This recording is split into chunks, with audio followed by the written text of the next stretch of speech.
Good morning, everyone. My name is Poumpak Charuprakorn. I'm from Siravith University, Faculty of Music. I'm really honored to be the moderator of this morning session when no one has woken up, obviously. So, without further ado, I would like to introduce briefly the first presenter and presentation today of this session. So, Ajahn Kajornsak, Kittimathaveenan will be presenting the paper title Exploring the Sounds of Choirs Using Virtual Reality, an overview of virtual rehearsal suite for singers. So I think it's a shared project between Ajahn Kajornsak and Dr. Munhum Park. Is that correct? So yes. Without further ado, so please welcome Ajahn Kajornsak. สวัสดีครับขอบคุณทุกคนที่ตื่นมาแต่เช้านะ ก็เดี๋ยวขอเริ่มเป็นภาษาอังกฤษที่อาจารย์บอกแล้วก็ตอนสุดท้ายอาจจะถามเป็นภาษาไทยก็ได้นะครับก็จะได้เข้าใจง่ายๆผมจะได้ดูซิว่าผมอธิบายรู้เรื่องด้วยหรือเปล่า ก็ first of all I need to apologize for the change of the program due to the sickness of อาจารย์มุนนะครับ which is the proposed presenter and also my colleague at KMITL. So instead of leaving the session blank, we decided to adjust the program a bit, which is, as Ajahn mentioned, that we go to the overview of the virtual rehearsal suite for singers. So,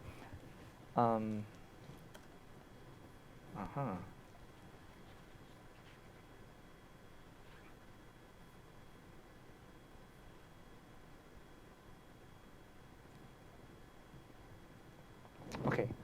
Then I would like to start with these questions, and I will give you a moment to think about your answer.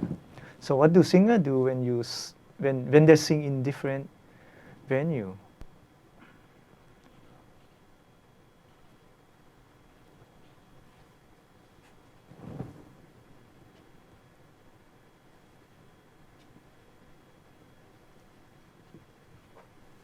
Do they sing louder? Do they sing slower? Do they adjust their vocal techniques? How do they perceive the clarity of the lyrics? And how do we know whether singing adjusts their performance to the acoustical properties of the venue? So this is from the previous studies. We can see that there are two main methodologies that used in to answer the research questions, which are the survey question and the audio analysis. Some study also conducted survey questions from both singer and listener. So to have a better understanding, my colleague, Professor Munhum Park from KMITL, and I also has conducted a pilot study called The Influence of Stage Acoustics on the Singer's Performance and Perception. So this is the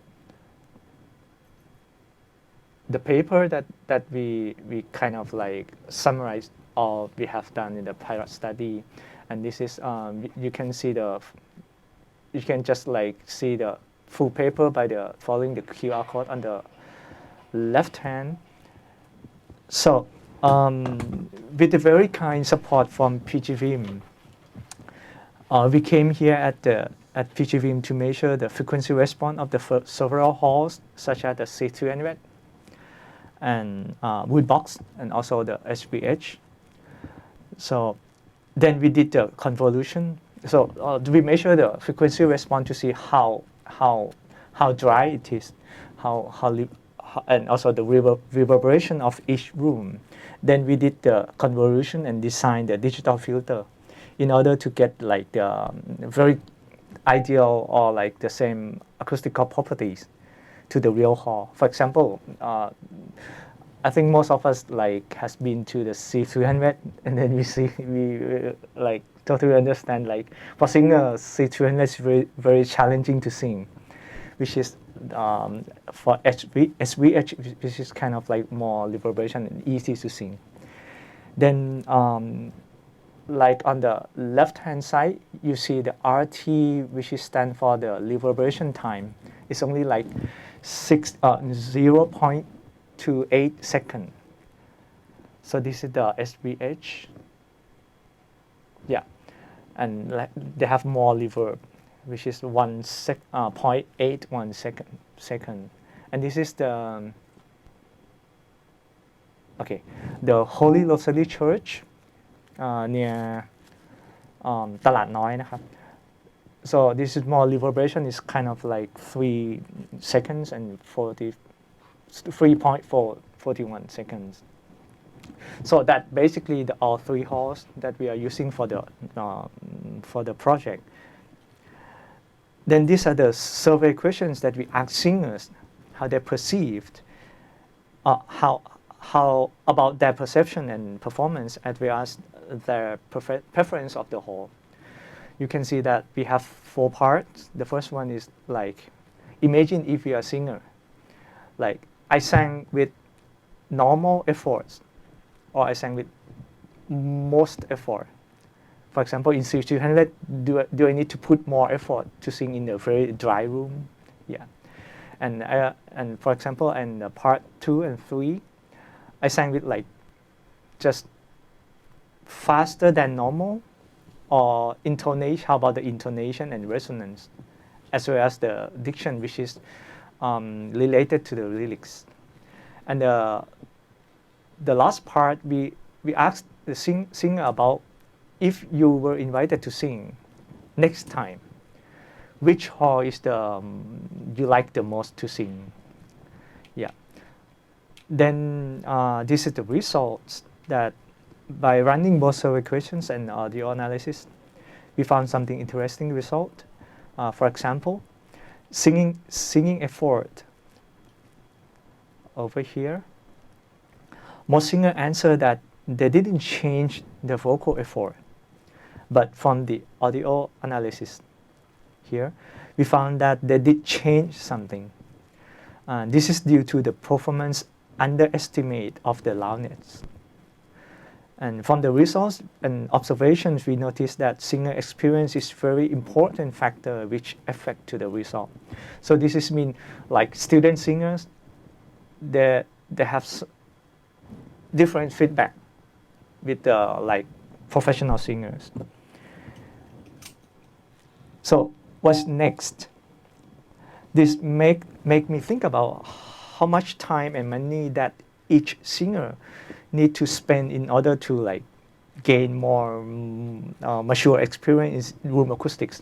For example, if imagine if we are just starting voice training, and then we have to perform in like TCC hall, for example, we have no chance to get into rehearsal for like whole day or half day. So from this point of view, we instead of moving singers between hall, so we move halls to singers, and using the HMD or the head-mounted display, the VR goggle, together with the audio part. So basically we have images, and then we have the audio, which is the reverberation. Yeah, so that now we have both. And also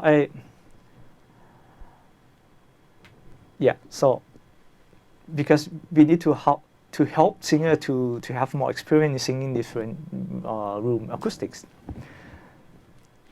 So this is about the prototype that Ajahn Mun, my colleague, has implemented audioization system over the headphones together with the image from different types of halls.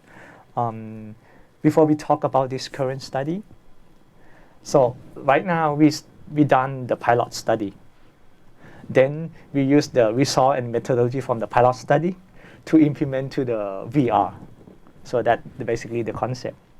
But before we talking about this current study, I would like to take a quick tour to show what has been done so far. Then this can give you an idea that what others people do in the world.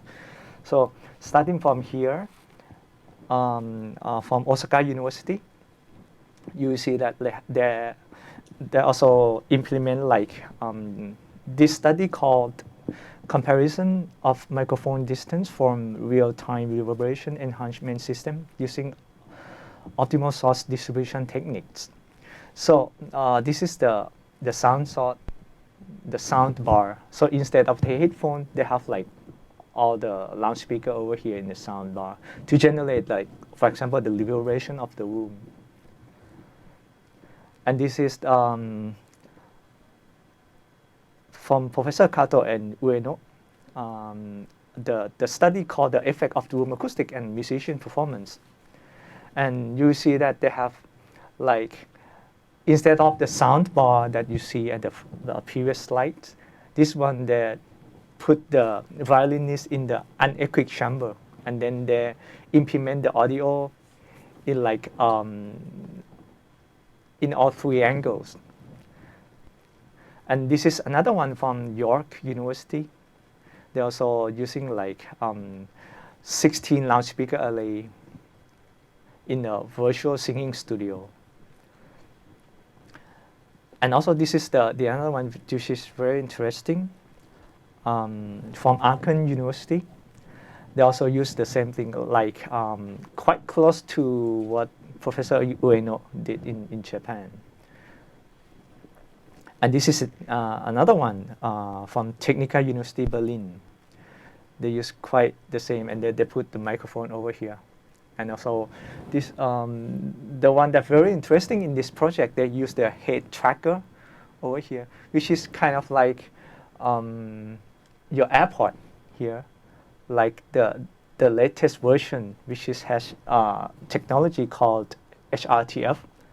It's like when you turn right, but your iPad is over here, then the sound from the left is louder from the right. It's called a head tracking. Yeah. So this can give the singer an idea that if they turn right, they can hear their colleague singing louder than facing ahead, straight in front. So this is another one from Professor Helena Duffin. They use both to compare, like, loudspeaker and also the headphones. So that the kind of overviews what other people do. Then I'm going to talk about the prototype that Ajahn Mun doing right now. As I mentioned earlier, this is our current study called the vocalist perception and performance in virtual environment. So by using this prototype, singer can practice anywhere. So you just have VR and headphones, and then you can practice in the, for example, practice room here, and or at home, in order to save a lot of money, hopefully. So the main theoretical framework used in this system called the binaural hearing and reproduction. Binaural is kind of like stereo, yeah. So, but the technical term called the oral binaural room in power response. So to give you a better idea, I'll show you a short video from our recording session.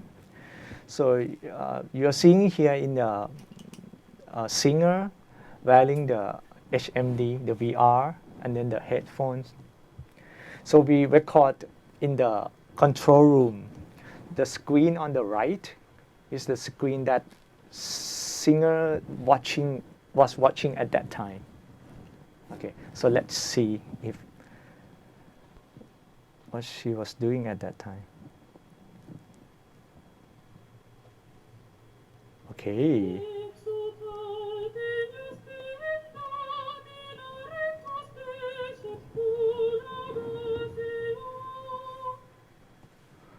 Then she changed the scene.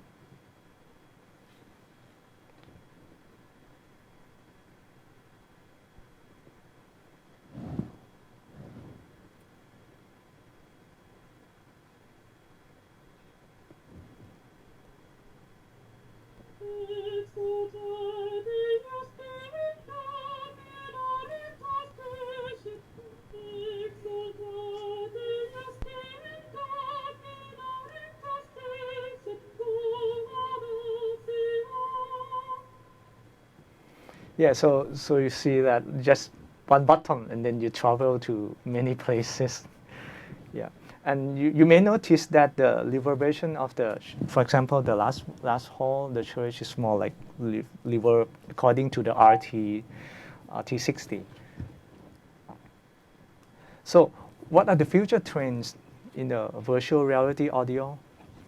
I would like to, in order to discuss this question, we have to like open another extra section, but I will like very point straight to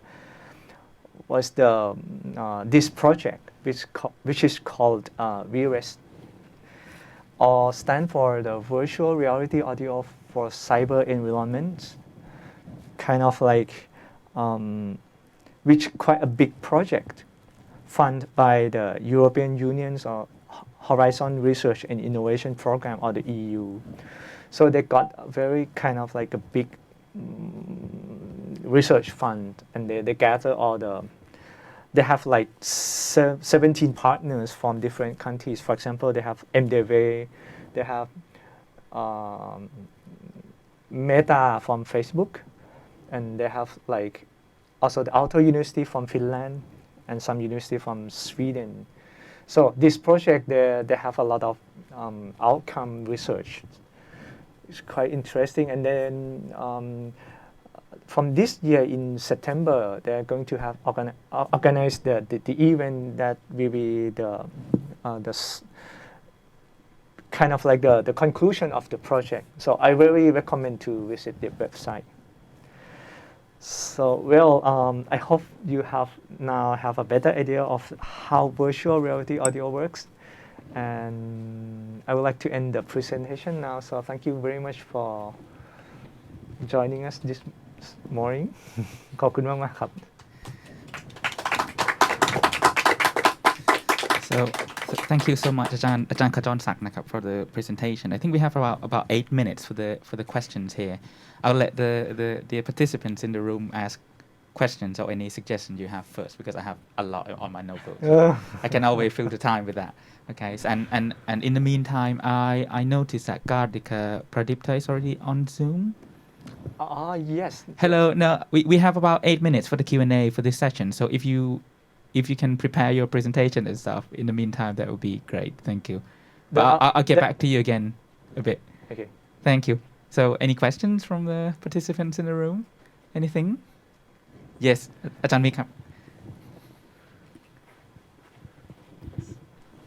Thank you very much for your presentation and wonderful presenting the innovation of sensation of the experience of concert attending. It's like it's very very special that you combine the real acoustic sound with the virtual audio sound for the singer to experience the acoustic experience of each hall.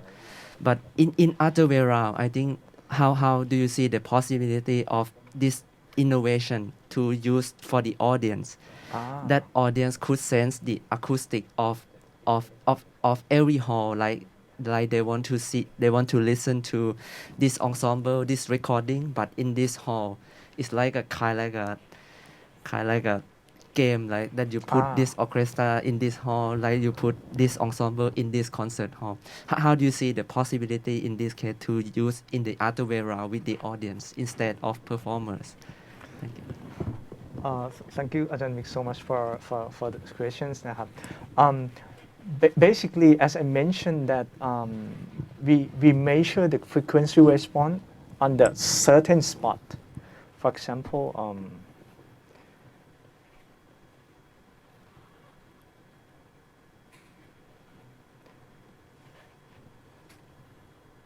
yes, this picture, we instead of at the position of singer standing right now in the picture, we put the microphone there and measure at this certain point. So to answer Ajahn Mik's questions, in the audience size, for example, if we want to have like 3 positions in the audience size, we have to record or measure the same thing in the audience side, and then to design the same thing, the convolution and filter. Then we will get the frequency response and as the audience sitting in the room also. That's the first one. And the possibility, yes, like for example, the Berlin Philharmonic, they have the digital concert hall.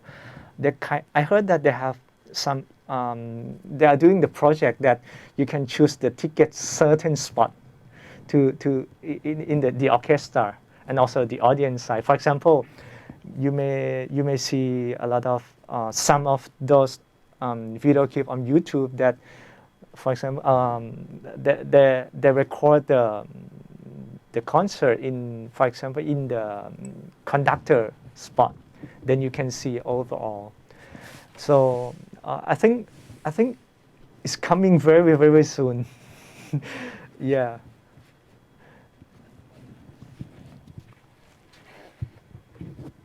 One more thing, like when we buy the ticket and when we attend the concert hall, like you say that there are many different prices, different point that the experience the visually and acoustically. I think this is kind more like to be like a sample for the person who never noticed or never experienced the acoustic of the hall, to let's notice that or which area the acoustic would be like this, instead of buying ticket or choose seating without any experience before. Thank you. ขอบคุณมากเลยครับ We still have got some time. So have you got any more questions in the room or anything? Yes, no? I actually have a quick question for Ajahn Kombat. I'm wondering, are there any other aspects when you collect the data apart from the reverb time? Like that you actually need to be able to generate the entire thing. Apart from reverb time, do you have anything else that you need to know? Basically, before I get to this, to answer this question, the reverberation time, they have two kinds of the source that we can select. The first one is kind of like the data set on the library, which is you can just choose that, okay, SVH have, for example, like the diameter like this, then you can choose from the library to have the reverberation the same size as SVH right now. But by doing that, it's not like the real one, because the material of the wall, the ceiling, and the floor is totally different.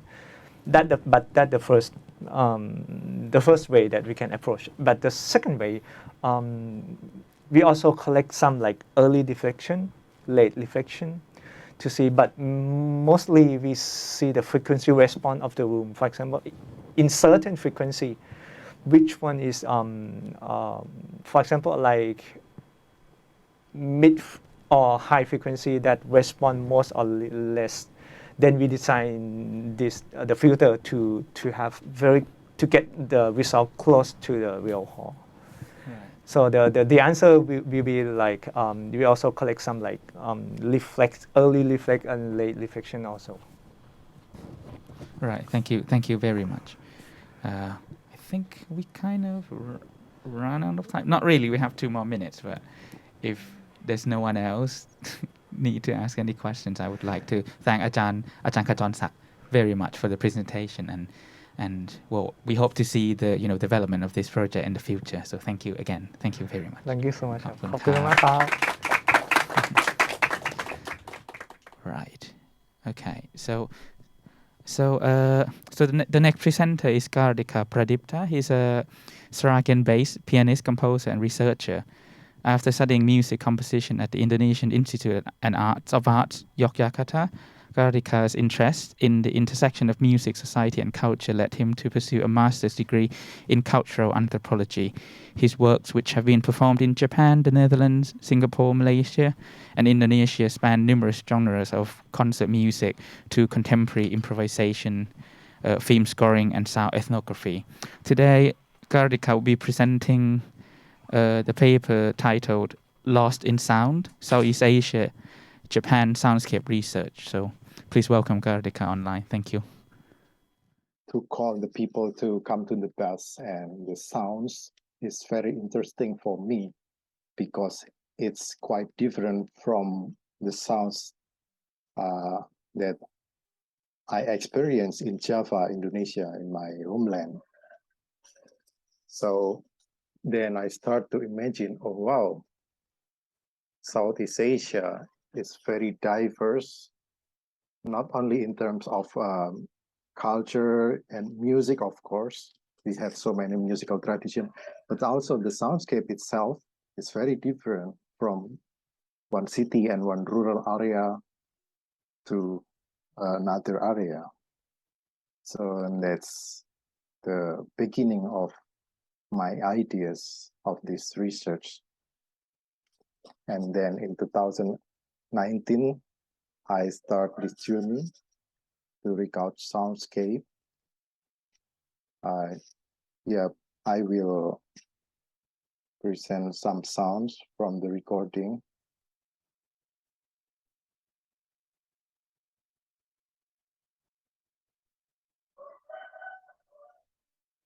So this is the website. Maybe you can see later. This is called lostinsound.art.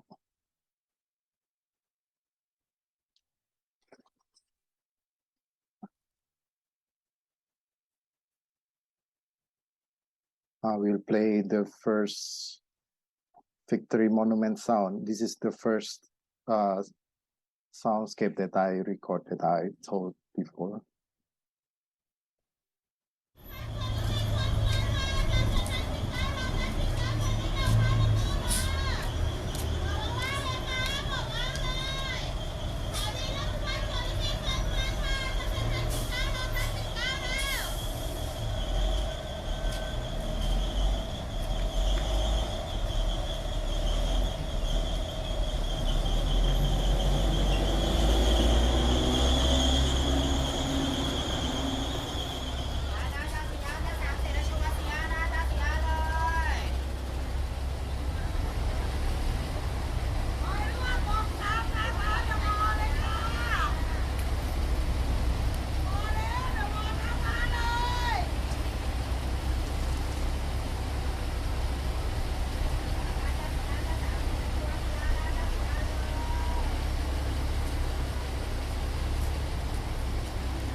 Yeah, that's can you listen to the sound? Is it good enough?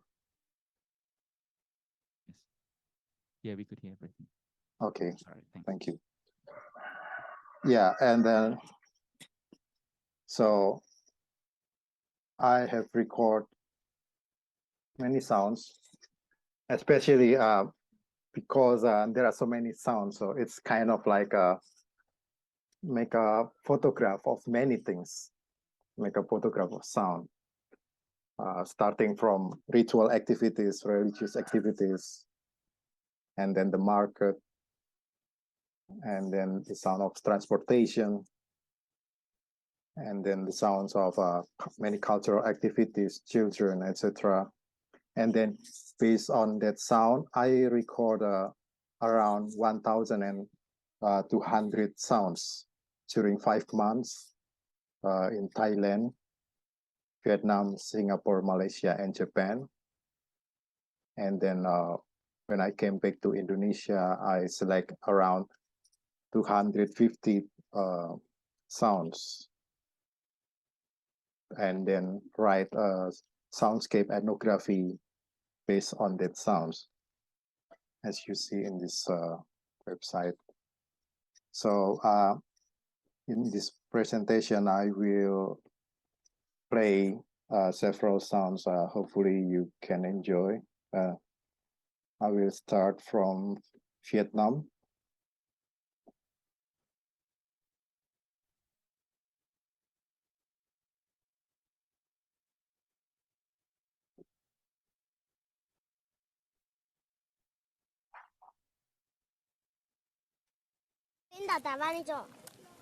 So this is the Hmong children in the north part of Vietnam. They play cards in the afternoon. 我不知道是的，鸡，之前鸡，你看鸡呢，鸡虾，哈，爸怎么接了？爸，我怎么接？我特别，爸，我怎么救了？我怎么接啊？你说，我跟他说搞天嘞。我不在啊。说干嘛？我不在的。那是谁呢？爸就在那。那是偏锋嘛？是他嘛？我打那没背给那老了嘛？我不在的了。爸没在说干了。你怎么说？我把钱没看了上。爸怎么在说干？说看上干？那你只能多。对。上。chúng ta cả 4 là sao? 4 là sao? Chúng ta nè. Chả gì ra được. Là 4 là sao? Chỉ mua là là cho sao ô tô sao ô tô cả tôi rất hồn sao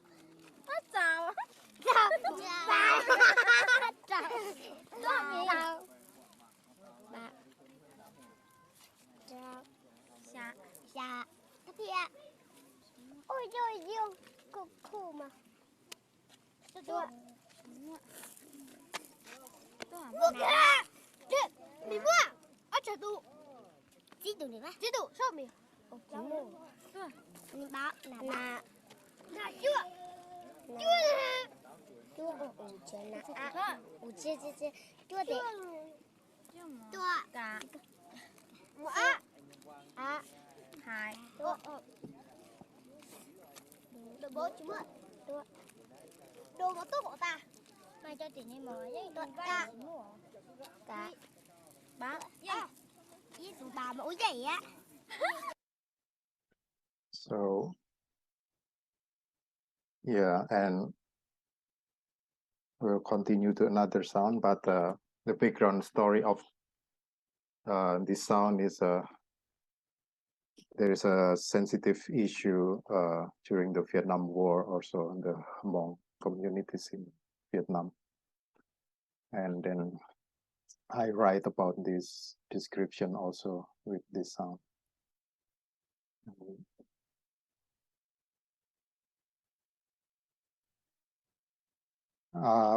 In this presentation, I will play just several sounds. If you want to know more sounds, you can listen to this website.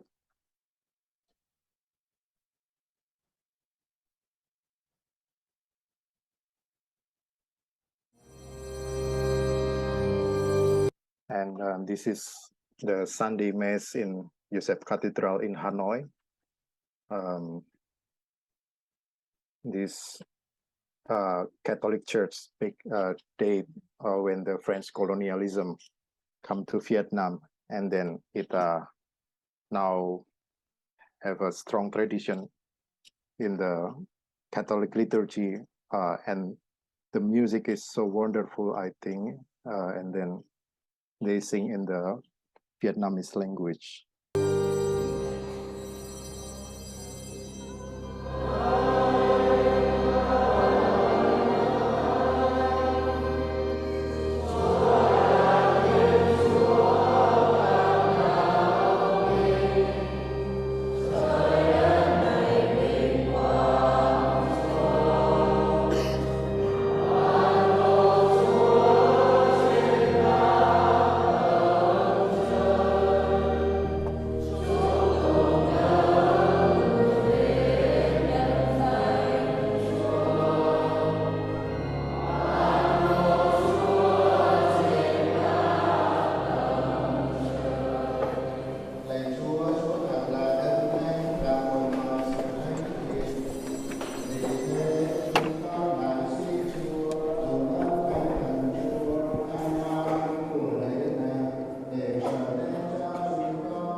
And then we will continue on the journey to Singapore first. And this sound is really interesting for me because Singapore is cosmopolitan country, as we know, in Southeast Asia. But one day when I went to St. Andrew Cathedral, so there are many communities, workers, migrant workers from around Southeast Asia, and I can listen many different language, and they really enjoy together in that Sunday morning.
Yeah, that's a very warm atmosphere, very warm sound compared to the very silent and serious mood in Singapore MRT.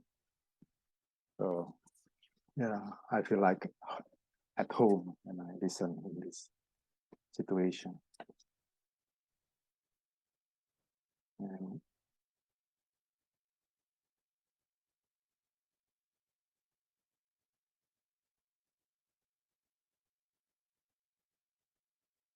And also, this is one of Indian community in Singapore that doing a ritual in the afternoon.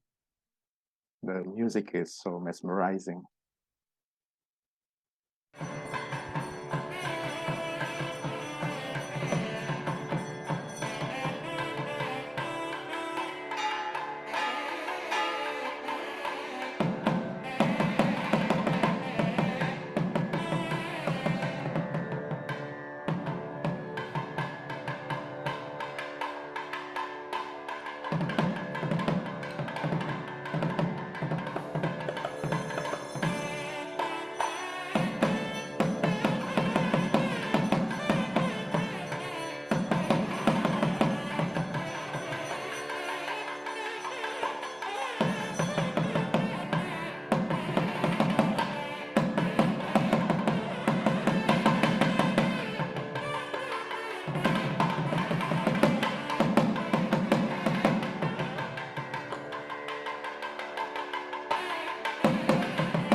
Yeah,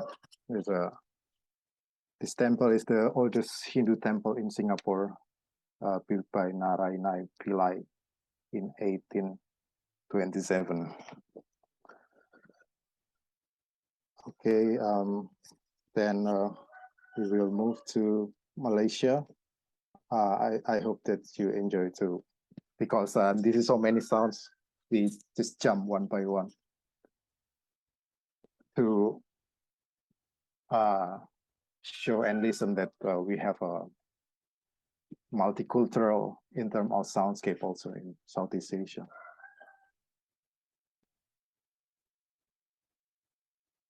I will play this one is from Masjid Jamek, the famous mosque in Kuala Lumpur. If you have visited Kuala Lumpur, of course you know. Bismillahirrahmanirrahim. Alhamdulillahi Rabbil Alamin.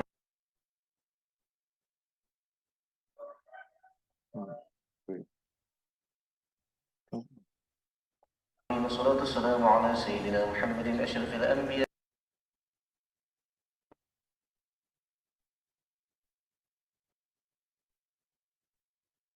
بسم الله الرحمن الرحيم. الحمد لله رب العالمين والصلاة والسلام على سيدنا محمد أشرف الأنبياء والمرسلين صلوات الله وسلامه عليه وعلى آله وصحبه أجمعين. اللهم إنا نسألك سلامة في الدين وعافية في الجسد وزيادة في العلم وبركة في الرزق وتوبة قبل الموت ورحمة عند الموت ومغفرة بعد الموت. اللهم حمل علينا في سكرات الموت والنجاة من النار والعفو عند الحساب. اللهم فقهنا في الدين وعلمنا تأويل واهدنا إلى صراطك المستقيم ببركة القرآن العظيم. اللهم ربنا عليك توكلنا وإليك أنبنا وإليك المصير. ربنا ظلمنا أنفسنا وإن لم تغفر لنا وترحمنا لنكونن من الخاسرين. ربنا آتنا في الدنيا حسنة وفي الآخرة حسنة وقنا عذاب النار. وصلى الله على نبينا محمد والحمد لله رب العالمين. تقبل الله منا منكم. One more song.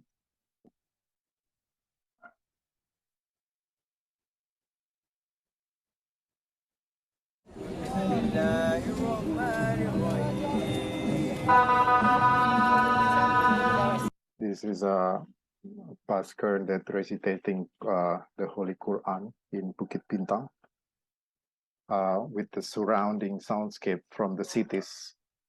It's very crowded area.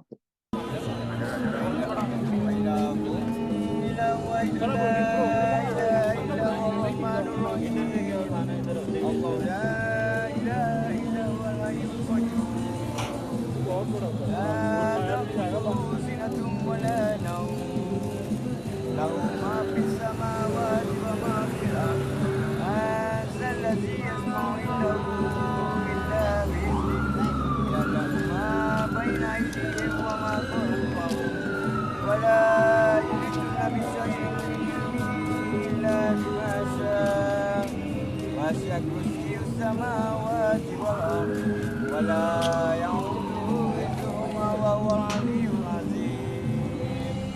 صدق الله العظيم.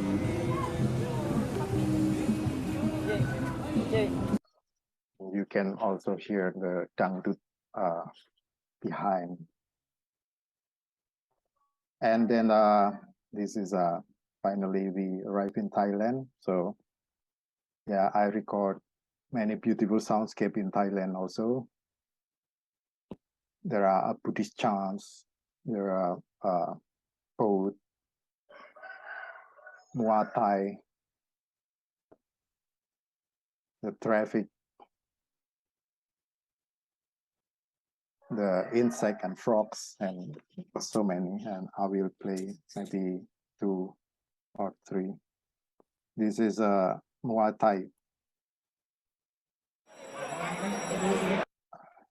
I really like the fans, the supporter shouting.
and probably the last one. And this is from Channel 7 in Bangkok, Channel 7 Stadium. As the last one as my closing. This is street karaoke at Sapan Taksin.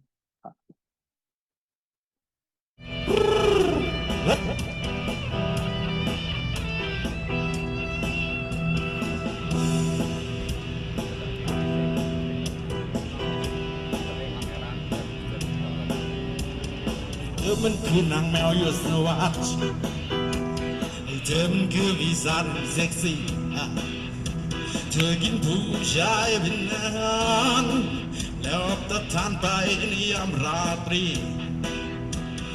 ข้าคือยมทูตมารับตัวชู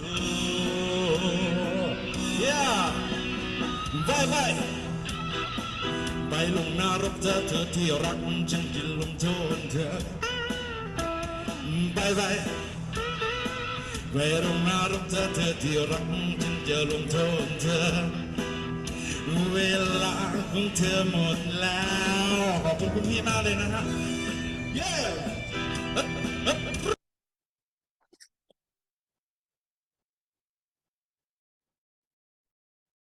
Yeah, that is my research overview.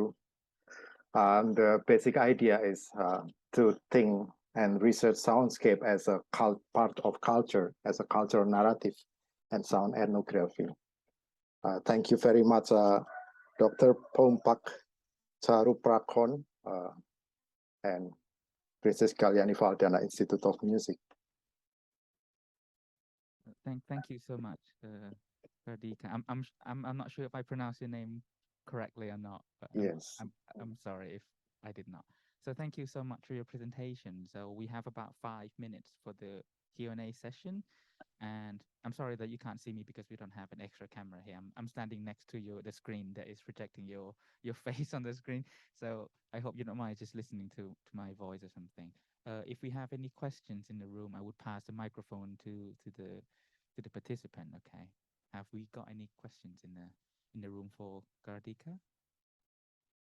We've got a few. Yeah, we've got a few musicologists in the room. So I hope the cable is long enough. So how do you choose the field to make the recording? Choose the subject. You. Yeah, to choose the field to record the soundscape. Oh yeah. So actually, it's like a pilgrimage. So sometimes I read which area that have a certain religious place or certain market, and then I just go there. And but also almost of the time I just go around the city and find some interesting soundscape and just stop by and install my recording device to record. So I do research on location, but I also flowing.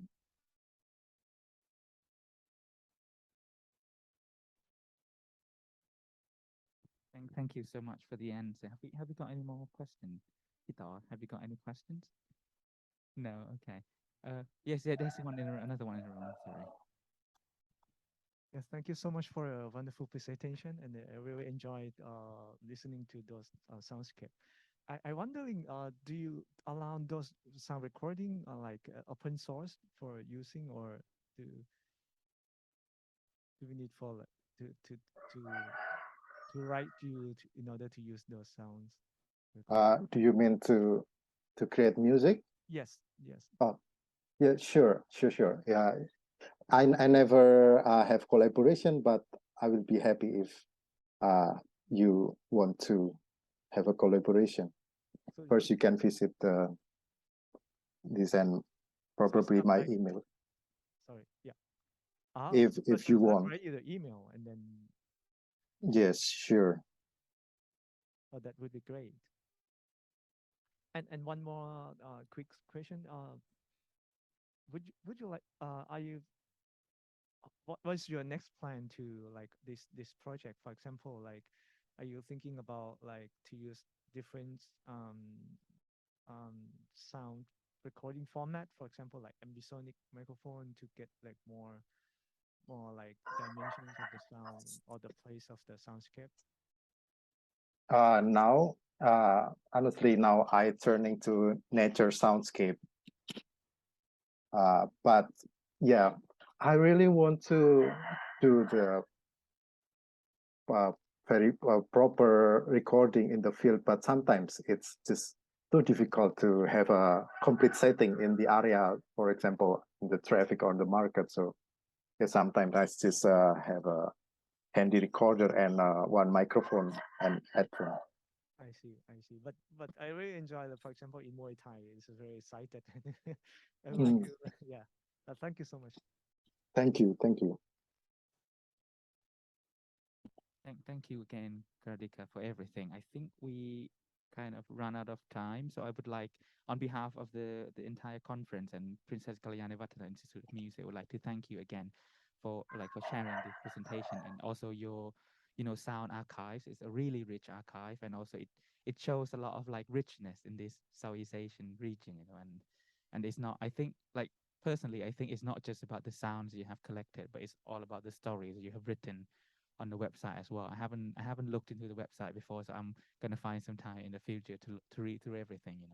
Thank you so much for this inspiring presentation. Thank you, PGVIM, and thank you, Dr. Poumpak. No problem at all. I hope to see you again in person in the probably future. next year. Sure. I'm sorry I can't attend in person. No problem. I think we have Zoom, so everything works out fine. Thank you so much. So thank you again. Thank you. Okay, the next presenter is Ajahn Siravith Kongbandalsuk. I think he needs no introduction, so I will give the stage to him to talk about Growling, Cooing, Rumbling with Dino-Bone, the domination of dinosaurs, vocalization beyond performers' expectations. So please welcome Ajahn Siravith.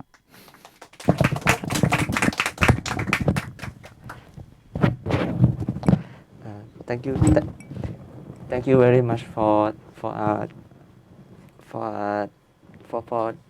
this session to have me here in this presentation with the title of Growing Cooing, which Ajahn Poumpak already explained a little bit. So maybe I would like to start with what is Dino-Bone first.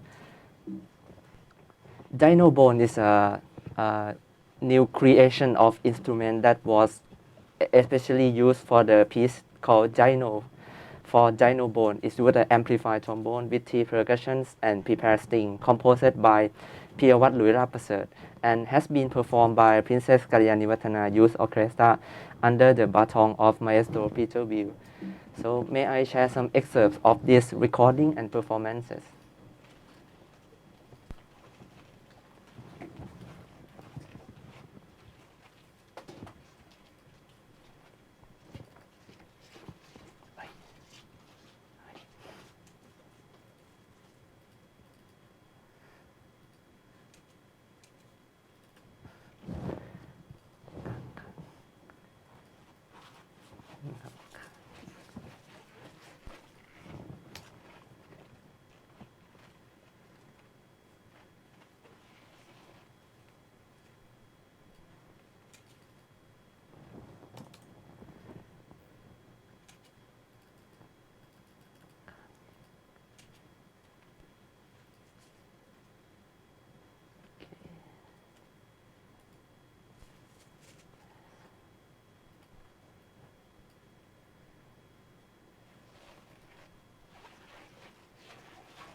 Just let's hear some excerpts of this performance.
is only introduction of this piece.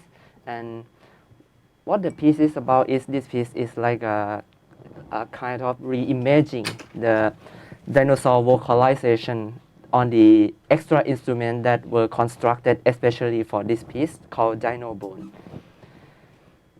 So as I say, what is the Dino-Bone? Is an amplified trombone that has an extension of the metal tooth, as you can see here, and the horse, plastic horse, that sonically it changed the spectrum and the bass spectrum of the sound with the length, with the additional length and additional length of metal tooth and the horse. And also this instrument has not using the ordinary trombone mouthpiece, but using an alternative mouthpiece of bassoon reed and saxophone mouthpiece to create more variety of sound instead of trombone sound. The sound materials of this instrument is quite complicated because somehow it's not the usual mouthpiece that normally trombonists play is a bassoon reed and saxophone mouthpiece. So somehow it's predictable and unpredictable at the same time. And I'm gonna explain a little bit about what material that we can predict and what material that we can't predict. As the bassoon reed embouchure or playing, the timbre and the sound material depends on the tension of the sound material depends on the tension of the reed. That when you give more tension to the reed, the frequency, the sound is more tense and more high. But when you lose the embouchure, the tension is more relaxed, and it not only create the relaxation but create the multiphonic, the complexity of spectrum of sound. I will show you later in other section. Like I say that the Dino-Bone is like an amplification. So it amplifies the timbre and tension of the bassoon reed. As you go very tight on the bassoon reed, the sound is quiet, go too high, and then it amplifies that sound. While when you use a loose embouchure, the multiphonic, the distortion of sound also been amplified through the Dino-Bone as well. So the next alternative mouthpiece is the saxophone mouthpiece that when attached to the Dino-Bone, it creates the low frequency buzzing sound. And at the same time, when you adjust the position of your embouchure with the saxophone mouthpiece, it creates the high squeak sound randomly and trill effect as well. With this mouthpiece, we can also changing the dynamic, like changing amplitude while changing oral cavity of the saxophone playing and the position of the embouchure as well.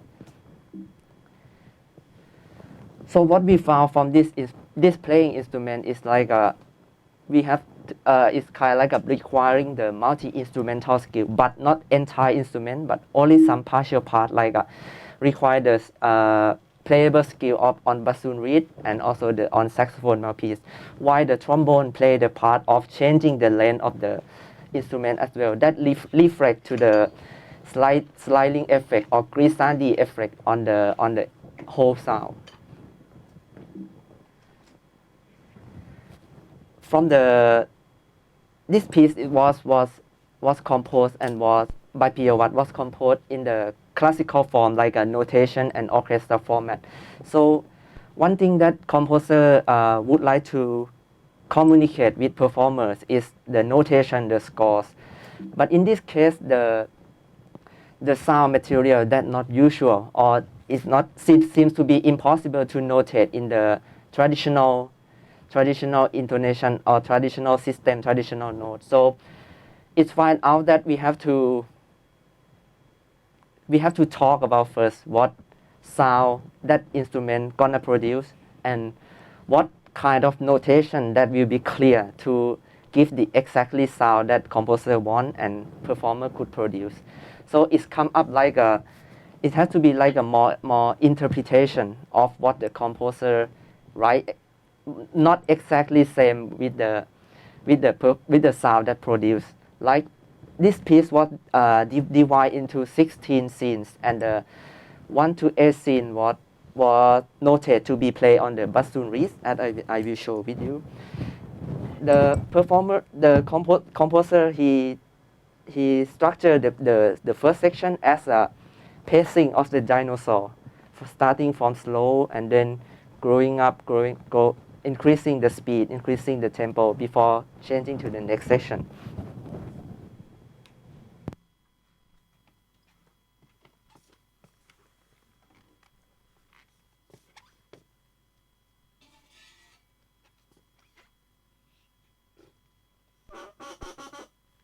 And here this is the tight embouchure.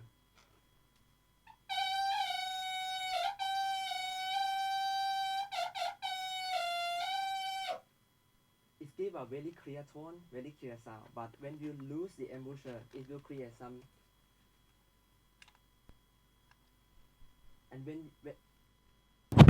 when you give the loose embouchure, it will create the complexity and the more complex spectrum of the sound.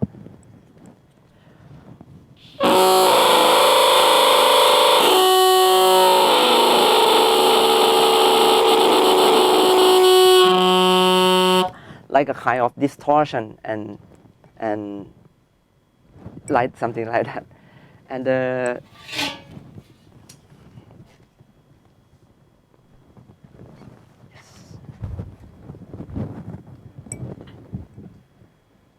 yeah, and the next section that we move to the saxophone mouthpiece is the places that composer would like this part to be like a cadenza of this instrument, and let it freely for performer to express solo, like a solo part. In the orchestra, we kind of have a section that soloist has a place to improvise, has a place to do solo instead of accompany with the orchestra. So in this piece, this section is the emphasize with the saxophone mouthpiece with creating the low buzzing sound and squeaky at the same time.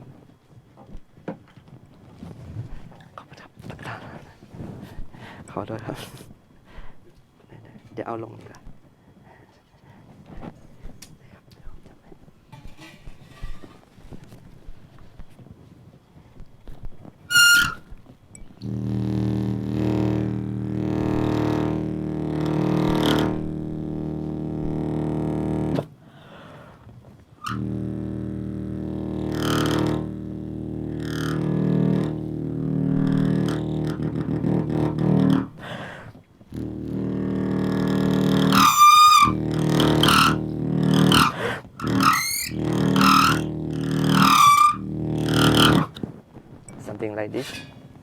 Yes. Yeah.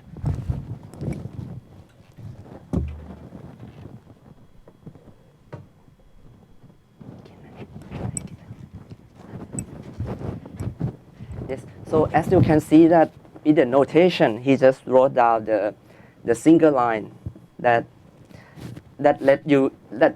explain that you keep to sustain the sound. While with the additional mark like a small squeaky sound and adding more and some angry motion, or this is what kind of performer has to interpretation in terms of like a speech, like a duration of what you are going to sustain and how you will add the squeaky sound at the same time. So this kind of combination of what like a obey the notation at the same time, while you have to create more variety of sound that you can produce, you can imagine, or you can improvise together. Yeah. So what is a dinosaur vocalization actually? This piece is, we can say that this is the completely based on the dinosaur vocalization, but it's like a kind of reimagine the sound. But I'm sure that everyone will have the sound reference of dinosaur from the very famous movie like Jurassic Park or Hollywood, that we usually hear it from the process of sound design by combining of any other animals or other sound effect together, like a T-Rex, like a raptor, or like a Brachiosaurus, that already influenced you about the sound of dinosaur actually. But according to Dr. Julia Clark, that the paleontologist, she was debunked about the dinosaur vocalization from the movie that was not accurate, because like she said that instead of open mouth roar, as we see the carnivorous type, that T-Rex always scream, okay, open mouth and scream. She argued that instead of open mouth roar, she suggests that from the paleoacoustic, which is the study of acoustic sound from the fossil, she argued that instead of open mouth, dinosaurs kind of more like do a sound while closing mouth instead of open mouth. So she suggests that the sound would be more like swooshing or growling or cooing instead of screaming or roaring. Like, she gives some modern example of this sound reference. Like, you can look for the alligator, which is the very related type of animal to the dinosaur.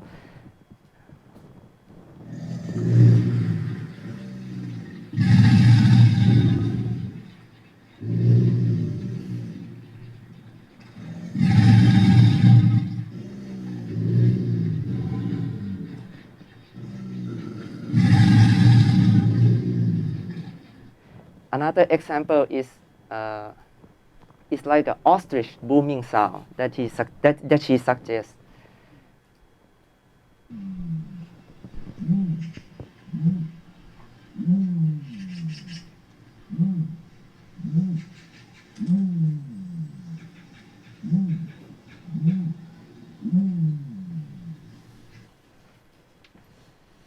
So for the further development of this instrument or this kind of instrument, we could think in two ways.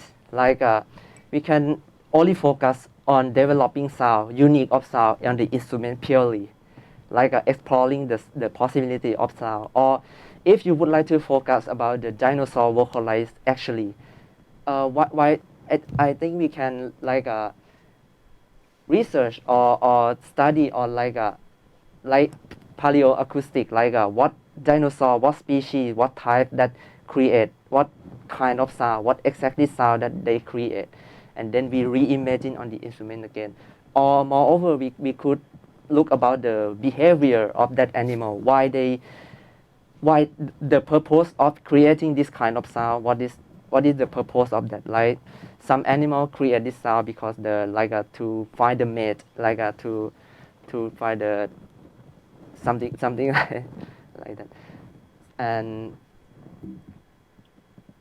I would like to show you some video experiment that some people that communicate with animal with the sound of the instrument. In this video, he used the tuba to communicate with the alligator, and the result is very surprisingly when they react. Hello everyone.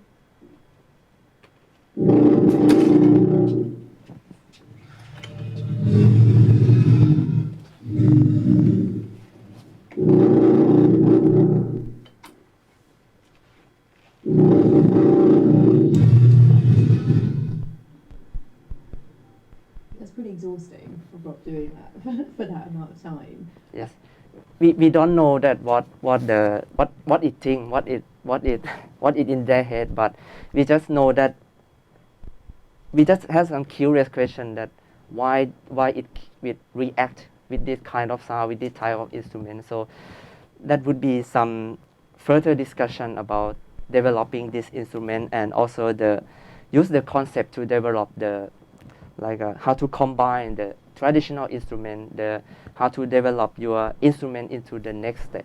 Thank you very much for the joining. Well, thank you so much, Ajahn Siravith, for sharing this presentation and demonstrating how the instrument actually works. So I think we've got about 5 minutes for any questions in the room. I don't think there's anyone on Zoom, so I think it's just us. So if you have any burning questions you'd like to ask Ajahn Siravith, please feel free to do so.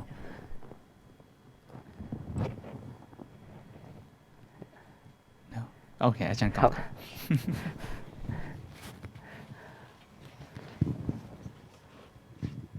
So thank you, Ajahn Siravith, for a very wonderful and very interesting it's interesting presentation and also the demonstration. I really like the sound with the mouthpiece of the saxophone. Yeah, and I just thinking about the not exactly the question, but maybe the choices for the further study. For example, why I was listening to the presentation, I'm thinking to term of the analysis of the sound. For example, like the at the KMITL doing right now. So we can offer like help you to analyze the sound and to see what the timbre or the harmonic exactly be like with the different mouthpiece, for example. Yeah. So just Yeah, it's like when you give some extension of the length of the tube, the spectral, the sound that already completely changed. And also with the materials, we use some kind of different materials. Like we can say that this is a brass, and this is a metal, and this is a plastic tube. So this kind of material has some reflect on the sound as well. But the first method that we try is just experimenting. We're just experimenting with the metal tube, with the hose, and we see the sound result first, and then we just analyze it. We just examine it, why it happened, and then we just add some extra alternative mouthpiece, such as the bassoon reed and the saxophone mouthpiece, which this part is only an amplification from the mouthpiece. Because like I said that if I play the bassoon reed with the very tight, it will create the very high sound, and while we lose it, it will like a complex and distort sound.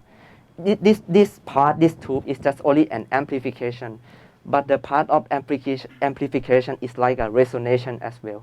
We don't know that which frequency or which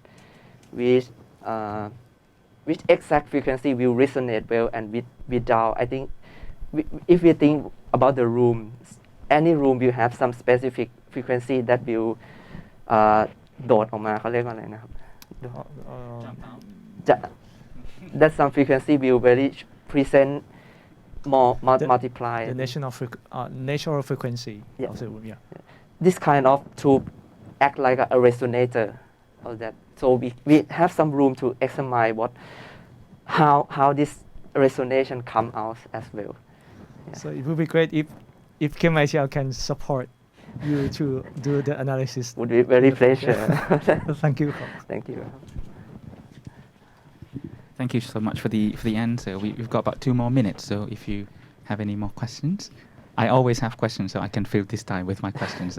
So just a quick question about the collaboration. I mean, have you got any collaborations with the composer in terms of like inventing or like experimenting with different material for this like particular instrument, or it was entirely on Piawat? The basic idea of the tube was his idea, and also the tube extension. He already produced work that involved with the tubes, with the metal tube, with the hose, with the spinning action.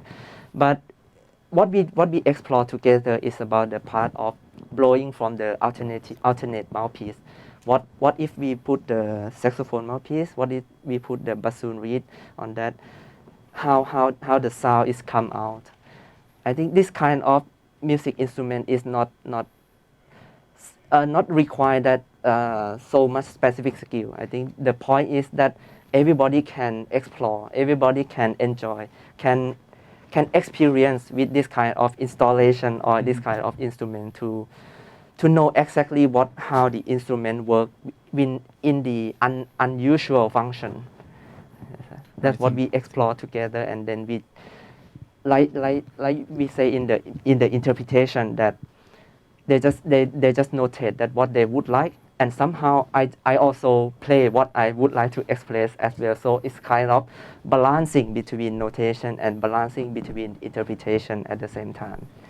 Well, thank you so much. That's a really detailed insight from collaboration. Thank you again. And well, I think this project pushes so many boundaries. Not just the the compositional point of view, but it's also the organological point of view as well. And also in terms of aesthetics, not just for you and the audience, but for the the orchestra as well. So thank you so much for sharing this, and I hope to see this development in the future. So thank you again. Thank you. Thank you.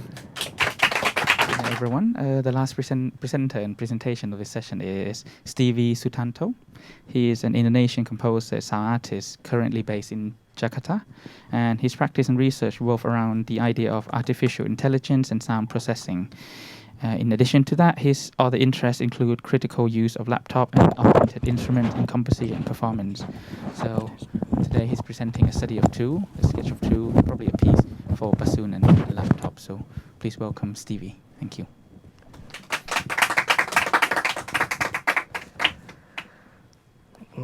So good morning, everyone. First of all, I would like to say thank you for inviting me in this symposium. I hope you guys are having a great time in this symposium. My name is Stevie. Again, I'm from Indonesia, based in Jakarta, and today I'm gonna present one of my musical works that I wrote specifically for our friend here, Christoph. He plays the bassoon, in case you didn't already know. The piece is called A Sketch of Two. It's for bassoon and laptop, or live electronics, if you will.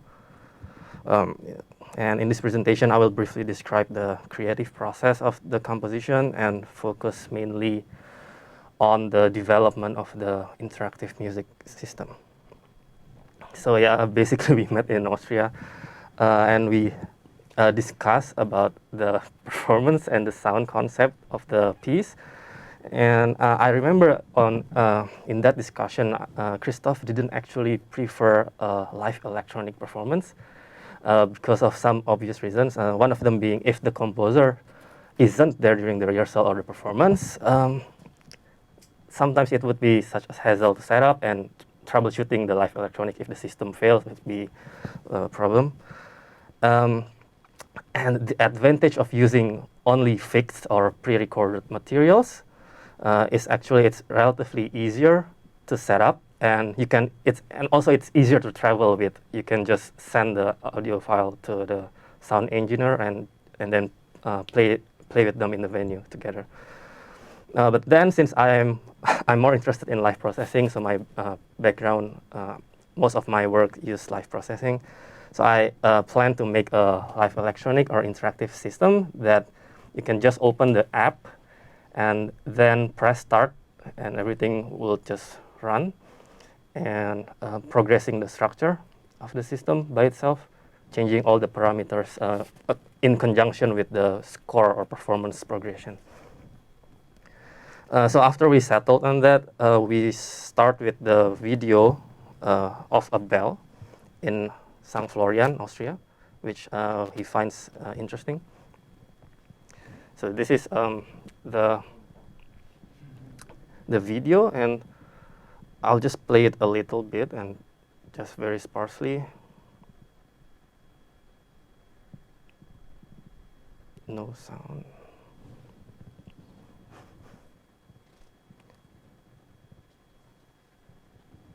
There is no sound now.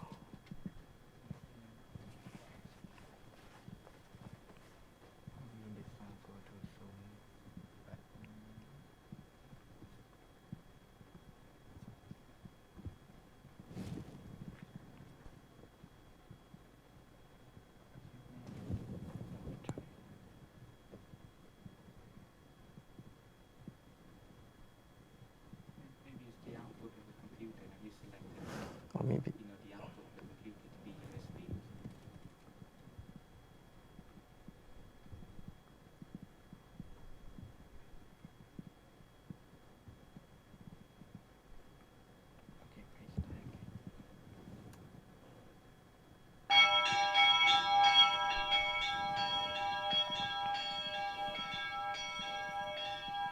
So this is the sound of the bells. I will just speed it up a bit.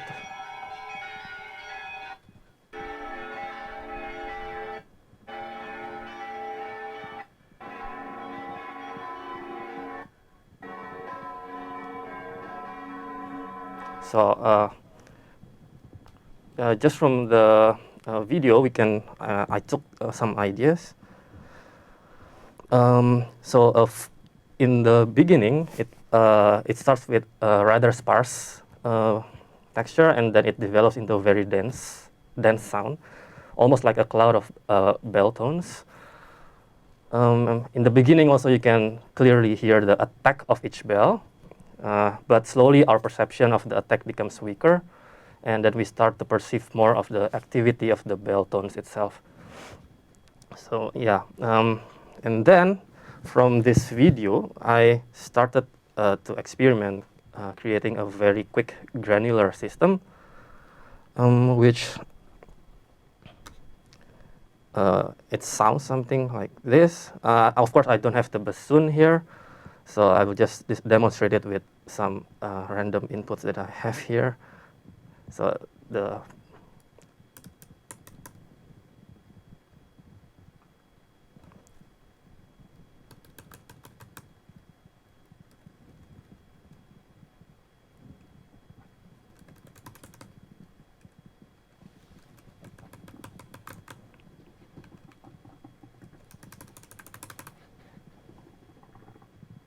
yeah, I hope you can hear that clear, loud enough. So that's just a very simple granular system that I developed before we start our first tryout session. And we experimented with different kind of sound from the bassoon, and the one that we are left with is this rhythmical motif that I put here in the figure. It's a flap tongue techniques, and I think it works really well with the current state of the granular system. And then I went back to the earlier sketch about the video, and I thought that I would explore the idea of sound transformation. As you can see from the video, we can see that it is changing. It's transforming from one point of sound to another point of sound, from sparse to dense, from hearing the attack to hearing only the sustain, and then from rhythmical to textural. Of course, this is a macro level structure, but also I wanted to explore with micro level structure, which is micro levels of sound transformation, which I achieved by using an adaptive ring modulator, which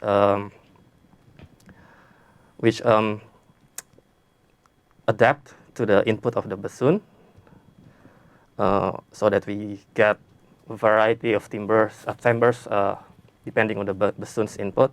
And then the other method is to find multiphonic sound on the bassoon that can be interpolated seamlessly from normal sound or the other way around. So for example, in this figure here, so this is the fingering, and then in the multiphonics we can hear the C quarter tone sharp, and then what I was looking for is that this C quarter tone sharp can smoothly transition into a normal C quarter tone sharp. So this is it may sound simple, but in reality, it's not all multiphonics fingering can do this transformation smoothly. So we have to experiment and try out different kind of options. So the fingerings are mostly found in this website here from Leslie Ross. And in short, this is just a glimpse of the score, of the final score. This is the performance notes, which I will discuss a little bit later. We can see the beginning of the piece is more or less a cloud of pops, which is the flap tongue techniques, and also the granular system. And then it slowly progresses into tones in this section, which is produced by the multiphonics transformation that I have discussed before. And also still the granular system is going here, and the adaptive ring modulation. This is also the continuation, and then the end is this part is the exchange of ideas between the computer and the performer. So here the performer has to improvise a lot depending on what the computer offers. So yeah, so here is the exchange of the idea. So in this project, usually we can kind of see a structure from just by looking at the score, hence the structure of the performance embedded into the score, right? But what usually happen in live electronic music, we have this different individual sound module, but they don't have any information about the performance structure in itself. So in this piece, I tried to somehow embed the structure also into the interactive system, so that the interactive system also has this kind of life and has this identity as a whole, not just any individual sound modules put together. So this is the user interface for the app. I said app here, standalone app, because I made a standalone app to ease up the rehearsal and the performance, so that the performer is not required to have Max installed on his computer. By the way, I use Max. This is probably familiar for you guys to see. And to begin, the performer can actually change the duration if they want to of the performance. This feature is actually useful for rehearsal purpose and for sound check purpose. Also, it allows, if in any special occasion you want to extend your duration of the performance, you can do it as well. Another feature is the progress bar just below it, which once we press start, it will progress us into from 0% to 100%, and it gives a visual cue of where the performer is within the performance and in conjunction with the score. In addition, there's also like a bunch of volume controls. It is also useful for the performer, especially if the composer is not there, to be able to adjust the right balance in different venues and with different mics as well, different equipments. And the dark background, laptop light can be distracting on stage sometimes, so yeah, I use a dark background. So using Max, I built a standalone app, which I have said before, so that the performer is not required to have Max installed. But the problem is that I face, standalone apps needs to be updated, like keeping up with the operating system. For example, with the update of M1 and M2 chip in Max, my standalone app did not go well. It crashes every time we open it. So I have to open up the kind of old patch program and fiddle around with it again, and finding workaround, because this piece was written in 2018, if I'm not mistaken, yeah. And since then, it's so many things has changed in the Max environment, and also also the M1, M2 chip came about. Yeah, and he changed laptop, so I have to. Luckily, I have a M1 machine, so I can open it up again and build the newer version of the standalone app. But and potentially, I would need to keep updating until the end of my life. I don't know. But yeah, until when? Because if we look at the past music, usually the score preserves the music. It enables us to re-perform the music. But now, with pieces like this, or for live electronics, how will this kind of music preserve? Because technology keeps updating, computer operating system keeps updating, and sometimes live electronic system could not keep up with the updates, so we need to keep updating them. Or so, is it actually better to just stick with Christoph's initial preference, which is just live electronics?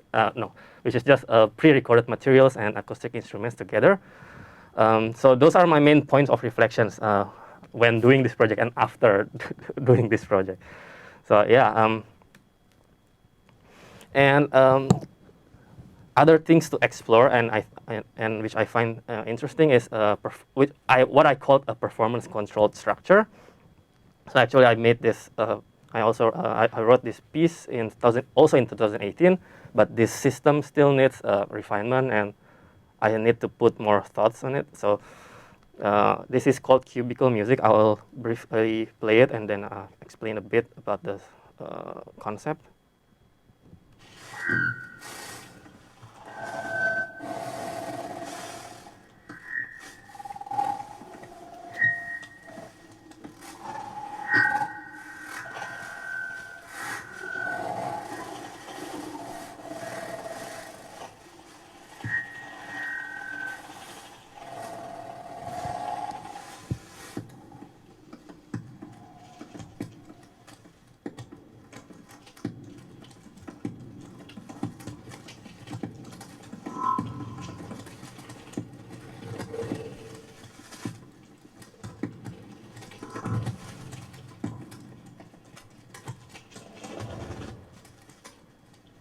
Okay, this is just a very short excerpt of the performance. And the system, what I call the performance control structure, means it means. So I have my laptop in front of me when performing this piece, and the webcam is on. It produces the visual that you see. Also, it tracks my eye movement, and also it checks whether I have blink or not. And actually, the structure will only progress if I blink. So, the duration of the piece is really determined by my my physical condition and the performance itself. So, unlike the system that I use in a sketch of 2, which okay, the duration we specify in the beginning and then it's somehow fixed, but here the duration will be different depending on the performance.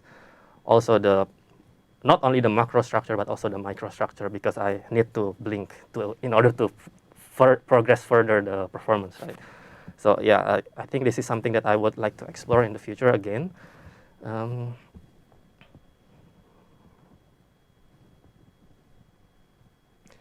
So to conclude, so this system offers an extendable performance duration, and then, of course, the automatic timeline progression. Because the temporal structure of the performance is embedded into the score, not into the standalone app, not only into the score, so that the app has this kind of his own life to it. And then volume controls are important, useful for sound check purpose. And then the last thing that I wanted to discuss is the system can actually be used for another performance, like improvisational performance, for other musical and non-musical instruments, which I guess I still have time, like 2 minutes or 3 minutes, right? Okay, so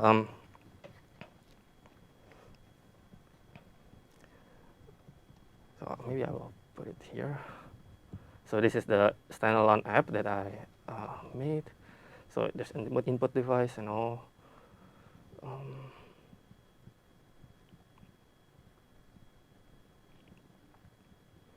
Okay, so I will probably perform in 2 minutes. So I will just put 2 minutes there.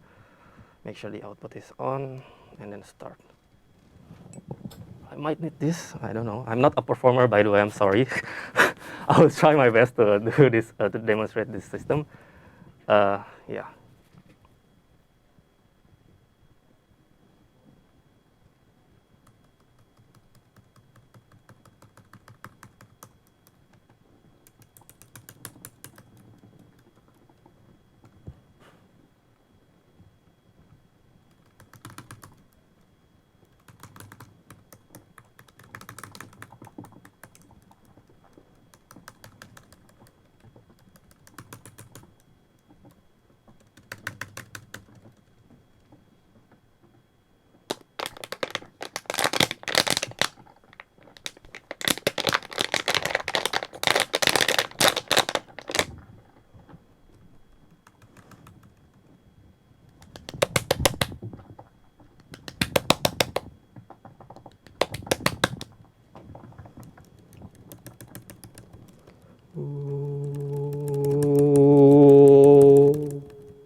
yeah, so I did some mistake there, but yeah.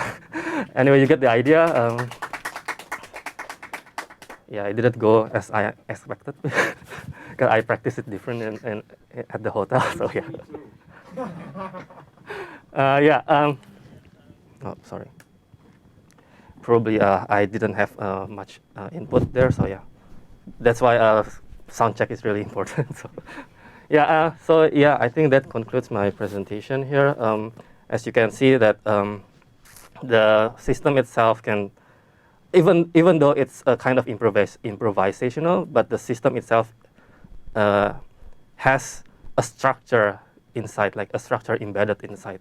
So once we press start, we know that the system will transform from something really sparse to something dense, and then probably in the end it fades out. So yeah, that's a system that the piece actually proposed here. And yeah, thank you for listening. I'm really open to discussion and questions or suggestions. Thank you. Thank you so much. Thank you, Stevie. So officially we have 5 minutes, but I'm sure we can extend this to like over lunch if you guys want to stay for lunch and talk about it. So do you have any questions for this room before we move out for lunch or anything? Yes, yes, please, Christoph. Yeah, so for me, one of the fun part is that through that, as I said.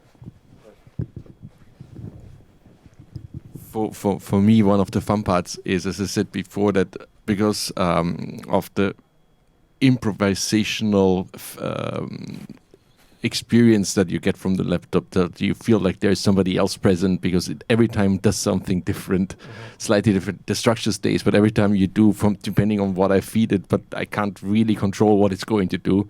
So there's the feeling of your presence there when I perform it. I love doing it is also just not your score, but just improvise with it. But the question is, as you said, of keeping updating it. I know a person that we both know, Karl-Heinz Essel, built a special machine for each program that he did, just wants to keep it alive. So he has a museum of little raspberries and other stuff, or little systems that work standalone. For me, as I said, when it didn't work on my new computer, I told you I still have my old laptop. On that one it works. So your thought about whether it's actually smart if you do this kind of stuff to build an own little device that you have one reference device that guaranteed works and will work as an object that you can keep for all times, so that if in 200 years somebody wants to see how it was electronic music in 2020, they can actually take this out and see whether it still works and how it actually sounded. Yeah, that's a wonderful suggestion, solution as well, to embed the software to a piece of hardware. Yeah, but then maybe that's a good solution. One thing that I wanted to actually express is sometimes hardware also deteriorate. So yeah, which probably still a good option to do. Yeah, but also I'm questioning in talking about the topic of the symposium, like celebrating the now, and probably most composers in this time in this now would probably not worry too much about the future. I don't know. Probably they just want my music happens when I live. So probably they don't really care about the future, but who knows? At least that's what I thought, and I believe. So I will. For me, I keep up with my music as long as I'm alive, and then I will leave the future for other people to preserve it. So yeah, I guess so. But it is embedding it to software to a piece of hardware is really it's a good solution. Well, that's a very interesting point, because if you look at Boulez's scores, everything is so detailed in terms of what you need to do in terms of processing. but not the machine itself. But Uh-huh. if you look at scores nowadays for contemporary composers, you only say like, well, look, contact the composer for the maximum speed patches or something, you know. So we don't really care much about like writing down all the processes on the paper anymore. So for example, if we die in 50 years, no one would know how to, you know, process the live performance of your music, right? So Now, there are pieces from Stockhausen that they can't perform anymore. Yeah. The machines that required are not there anymore. Mm-hmm. And yet others like Solo that needed three people working the tapes. It's now an iPhone app. Yeah, I mean, I think there are different kinds of composers, right? Composers that are very detailed with everything, like Boulez and, you know, like Jonathan Harvey, who doesn't write anything on his score and everything. So, well, we're gonna have to pick the way to be able to work. So, well, anything else? Okay, probably the last one. I hope I didn't take lunchtime too much. That's all right. I just have some question about like when you say about interactive thing, like how about the collecting data process in the software? Because like when different performer involve or interact with your system, it could present not only the sound that they produce, but it present behavior. But it present what activity that each performer act differently. How does this process can collect the data of this, like this is a common pattern that this kind of performer usually play with it, or about the and how about the decision making of the process, that is depends on your input information, or does it can generate by itself? Yes. If I understand it correctly, so the performer's behavior data is actually only it's only in the last system that I introduced, not the system in SketchUp 2, because the system for a SketchUp 2 is only receiving audio signal input. So, from the last system, I use a webcam to track my. So it can be expand into, you know, using a full body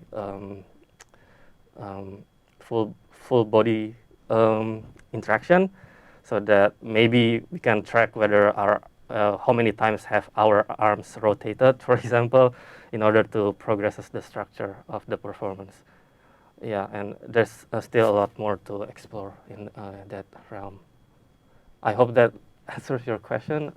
Like if this piece was performed by Professor Richard, decision making of his first note might be different if they open totally improvisation. But how the system ready to be like make another decision of the decision of the because at the beginning I choose a note, and depending on which note I choose, the system does something different. I know you can explain that? Yeah. So for example, here in the beginning, we have this rhythmical motifs, right? And I only use a 2-line staff, which Christoph can basically choose any note that he feels the best for the venue and that day. So yeah, the system will, of course, offers different things depending on what he chose, and even sometimes when he played the same thing, the system will interact differently. So I think that's the most important, interesting thing in live interactive system. Like is it randomly?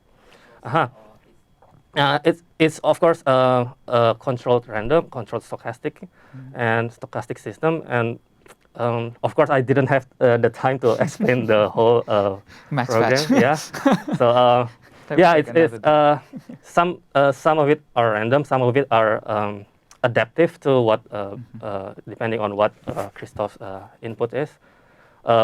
Simply, the most simple one would be the amplitude of his input, the loudness of his input, and there are other things that I took, but I don't think I have the time to explain everything here.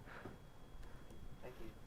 Thank you. Well, thank you very much, everyone, for the engagement. So I think we can head down for lunch, and if we have more questions, we can probably talk over the food. Hear the piece tonight. Yeah, the piece will be performed tonight. Yeah. Right, that's really cool. So thank you everyone, and we hope to see you downstairs for food. Thank you.